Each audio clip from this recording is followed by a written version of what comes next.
सिख्या वर्कशॉप में सभी साथियों के भलीका सिंधी बोली जी बाख्तियार इदारे जे चेयरमैन डॉक्टर इसाक समेज साहब जी महिरबानी उन्होंने टाइम दिनों और बिना देर पहले सेशन की शुरुआत का अगु अॼु के ॾींहं जो सॼो सिट्रा तव्हांखे ॿुधाईंदुसि। पहिरीं वहक प्रोफेसर डॉक्टर शाज़िया प्रतापी साहिबा कंडक्ट कंदी।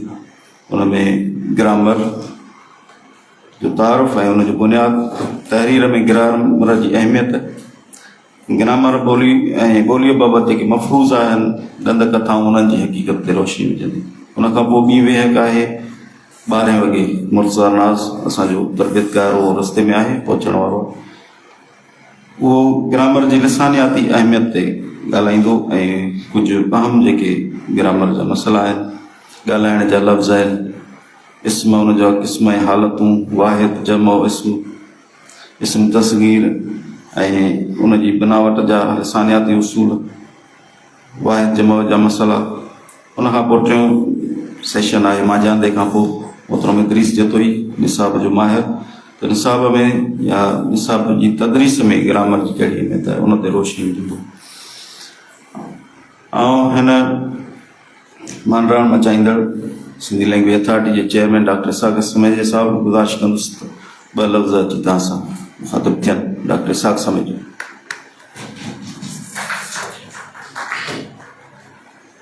बिस्मिल्लाहिर्रहमानिर्रहीम।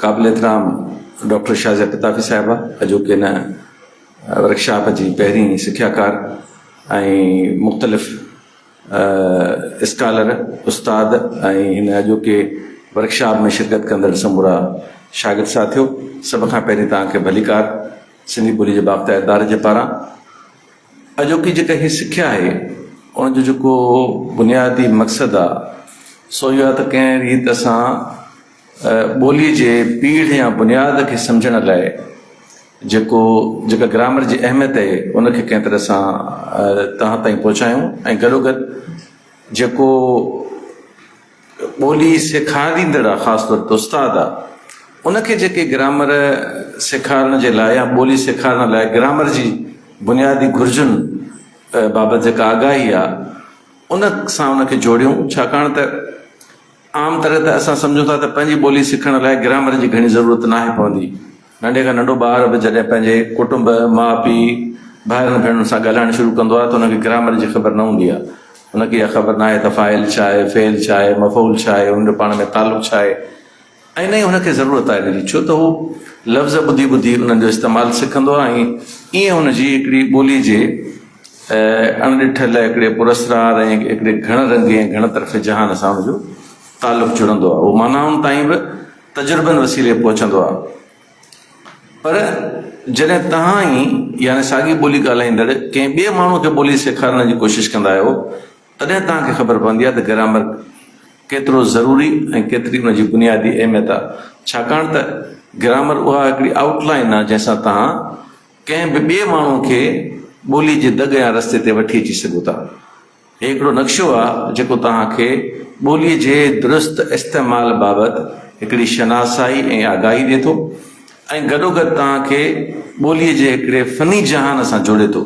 छाकाणि त ॿोली बज़ाहिर त अबलाग बज़ाहिर मानाउनि बज़ाहिर इज़हार बज़ाहिर पंहिंजी ॻाल्हि ॿिए ताईं पहुचाइण जे हिकिड़े मीडियम या वसीले जो नालो आहे। पर जॾहिं तव्हां हुनखे सम्झणु शुरू कंदव तॾहिं तव्हांखे ख़बर पवंदी त उनजे अंदरि बेशुमार हिकिड़ियूं टेक्निकलिटीज़ आहिनि हिकिड़ो फ़नी जेको जोड़जक जो जहान आहे त उन जहान खे ग्रामर ई जोड़े थो ऐं क़ाइमु करे थो ऐं उनखे सम्झी असां ॿोलीअ जे बाक़ी लिकल पासनि खे आसानीअ सां सम्झी सघूं था। तरबियत हिकिड़ी अहिड़ी शइ आहे जेका कॾहिं कॾहिं लॻंदो आहे त हाणे मुंहिंजी उमिरि गुज़री वई आहे जेकॾहिं इहो मां पहिरियां सिखी छॾियां त शायदि वधीक सुठो पर उहा पहिरियां इन हिजाब या इन वक़्तु गुज़रण जे अहसास या वॾी उमिरि में अचण खां पोइ कंहिं शइ जी सिखण बाबति माण्हू जी जेका हिकिड़ी ओपराइप वारी रवेश आहे या माण्हू सम्झे थो इहो हाणे सिखणु कंहिं कम जो कोन्हे को त यादि रखे छॾियो त सिखणु हिकिड़ो अहिड़ो अमल आहे जंहिंजी न उमिरि मुक़ररु आहे न वक़्तु मुक़ररु आहे ऐं न ई उन में का हिजाब जी ॻाल्हि आहे। न अचणु इहे बि न आहे पर न अचण ते ज़िद ॿधण त ख़ैर आहे, को मसइलो न आहे, इहो मां उन खां सवाइ बि करे वठंदुसि। इहा अहिड़ी रविश आहे जेका तव्हांजे सलाहियत, क़ाबिलियत, इल्म अॻिते वधण ऐं तव्हांजी जेका परफॉर्मेंस आहे ज़िंदगीअ में उनखे सख़्तु नमूने मुतासिर करे थी। तंहिं करे उहो जेको बि ऐब आहे ॿोली सां वाबस्तु आहे, इल्म सां वाबस्तु आहे, सम्झ सां वाबस्तु आहे, कंहिं नज़रिए आदर्श कंहिं लाड़े खे सम्झण सां वाबस्तु आहे, त उनखे वक़्तु गुज़री वञण वारे इन इस्तलाह खां परे रखंदे उन महिल खां ई सम्झण जी कोशिशि करणु खपे जंहिं ॾींहुं तव्हांखे हिन ॻाल्हि जो अहसासु थिए त मूंखे हिन जी ख़बर न आहे। इन जे करे मां सम्झां थो तव्हां मां केतिरा ई उस्ताद आहिनि हिते जेके वेठा आहिनि, मां सुञाणा थो उन्हनि खे, ऐं थी सघे थो त हिन अॼोके जेको वर्कशॉप आहे उन जूं केतिरियूं ॻाल्हियूं हुननि खे अॻु में ई ईंदियूं हुजनि, केतिरियूं शयूं हुननि जो पहिरियां ई सम्झियल हुजनि। इन बहाने सां उहे उन्हनि वटि वर्जाइजी वेंदियूं, उन्हनि खे नए सिर यादि थींदियूं, ऐं थी सघे थो त उन्हनि ई ॻाल्हियुनि जा के नवां या रहिजी वियल पासा उन्हनि खे अॼोके हिन वर्कशॉप में जेको मुबाहिसो थींदो, जेका गुफ़्तगू थींदी, जेके मिसाल साम्हूं ईंदा, जेके सवाल जवाब थींदा, उनजे नतीजे में उनखे सम्झ में अचनि। ऐं ॿी ॻाल्हि इहा आहे त ज़ाहिर सिंधी ॿोली जो बाख़्तियारदार जो कमु इहो आहे त कंहिं तरह सां ॿोलीअ जे समूरनि मामलनि ते हीउ जेको मुबाहिसो आहे, जेको सवाल करण जी जेका हेर आहे माण्हूअ जी, ऐं ॿोली खे सम्झण जी जेका उञ आहे या ख़्वाहिश आहे उनखे वधाए।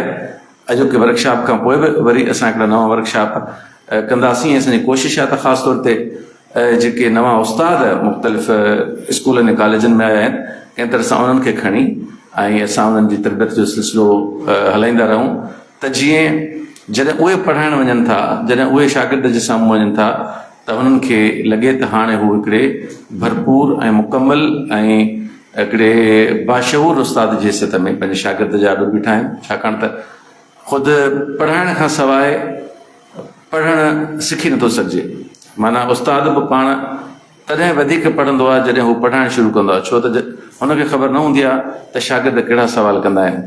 ऐं असां पाण डॉक्टर शाज़ी ऐं असां उस्ताद ई आहियूं। मां सम्झां थो त उस्ताद थियण खां पहिरीं असांजी एॾी तरबियत कोन थी जेॾी असांखे पढ़ाइण खां पोइ थी आहे। त करे मूंखे उमेदु आहे त अॼु जॾहिं तव्हां हिन वर्कशॉप मां निकिरी पंहिंजे दुनिया में वापसि वेंदो त तव्हांखे लॻंदो त तव्हां कुझु नयूं शयूं ऐं नयूं ॻाल्हियूं सिंधी ग्रामर जे हवाले सां सिखी निकिता आहियो। तव्हांखे हिकु दफ़ो वरी भली कर।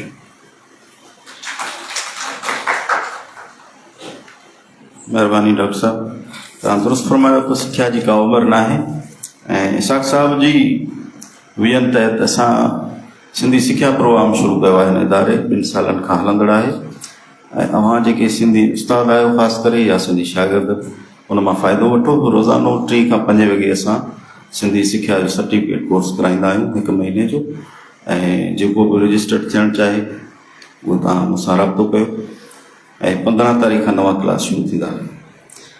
ऐं हाणे गुज़ारिश कंदुसि डॉक्टर शादिया पताबी साहिबा खे त हू पंहिंजे सेशन जो आगाज़ कनि। मोहतरमा डॉक्टर शादिया पताबी।